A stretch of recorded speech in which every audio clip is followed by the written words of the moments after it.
Hey there, welcome back to my channel. I'm Jess with So Many Creations. In today's video, I'm gonna show you how to make my favorite go-to last minute project. Are you one of those people that buys these for the holidays? I know I am, and it's totally fine. But as makers, we always like to do a little something extra. We don't wanna just give someone this, cardboard gift card holder or those little tins that you can buy at the grocery store. We wanna make something. But who has time right now?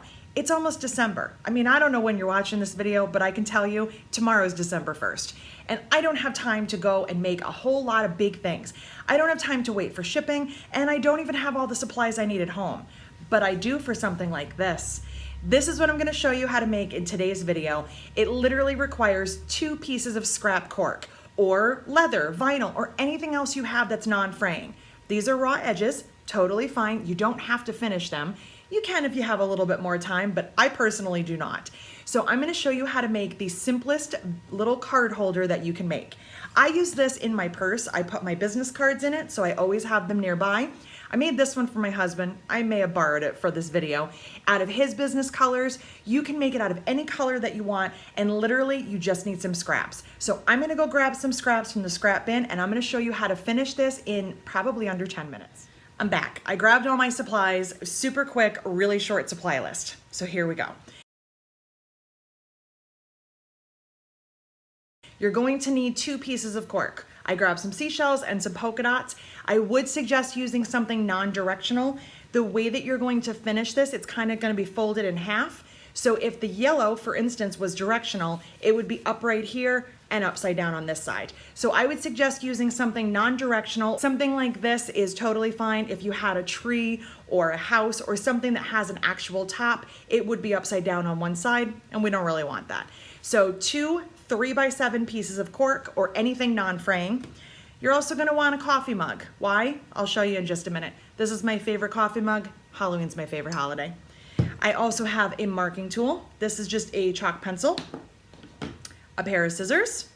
I have my clips, always have tons of those around, and I'm using my Janome Skyline S9 today. So I have my absolute favorite foot, which is the G foot. It's the blind hem foot. It's the foot that has that little guide in the middle. I call this my top stitching foot, and if you've watched any of my videos, you know what I'm talking about, but I'm gonna show you how I use that today.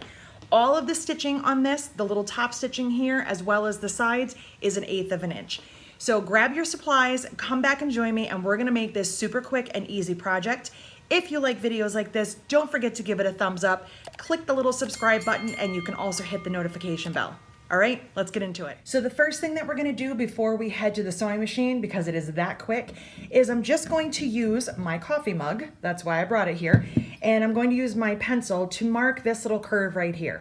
I don't bother to make a template for this just because it's such a simple thing to do, and I already have a lot of coffee mugs. So I'm just gonna mark on the back here on the black part because I have a chalk pencil. You can also just use a regular pen and mark on whichever one you want. I'm just going to mark one, and then I'm going to use that one to mark the other one. That way I don't have to keep fussing with this. So I'm just putting my coffee mug right on top. And what I try to do is not go all the way to the edge. You can see like there's a little straight part right here. It's just the way that I like it. You can go all the way to the corner if you want, but I'm probably leaving about 1/4 of an inch or so. I don't find that this needs to be the most precise thing. It's just a little something extra to help you when you get your cards out. All right, so I did my mark right there, and now I'm just gonna use my scissors, and I'm gonna cut that little part right out. You can use your rotary cutter if you prefer, but my scissors are right here, so that's what I'm gonna use. And that looks pretty good to me, looks even. So now I'm going to take this to the other one, and what I like to do is put them right on top of each other, wrong sides together, because that's how I'm gonna sew them. And I think it's just a little bit easier to have it all set up and ready to sew. I have also used glue, or you could use some tape if you want to hold these together. I have my clips for today. I got these new fun rainbow clips. So I'm gonna use some of these. Just clip that together. And I'll mark this, but I'm probably just gonna cut right against here. go ahead and do a little bit of trimming. I'm all trimmed and ready to go. So the first thing I'm going to do is just top stitch right along this curved edge using my blind hem foot. And I know I've shown this in other videos, but I'm gonna go ahead and show you again how I use this. So this is the G foot. You can see that there is a guide in the middle.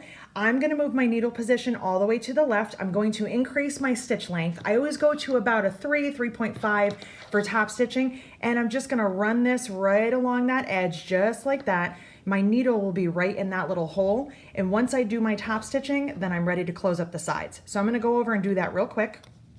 I did my little bit of top stitching right here on that curved edge. I used my blind hem foot.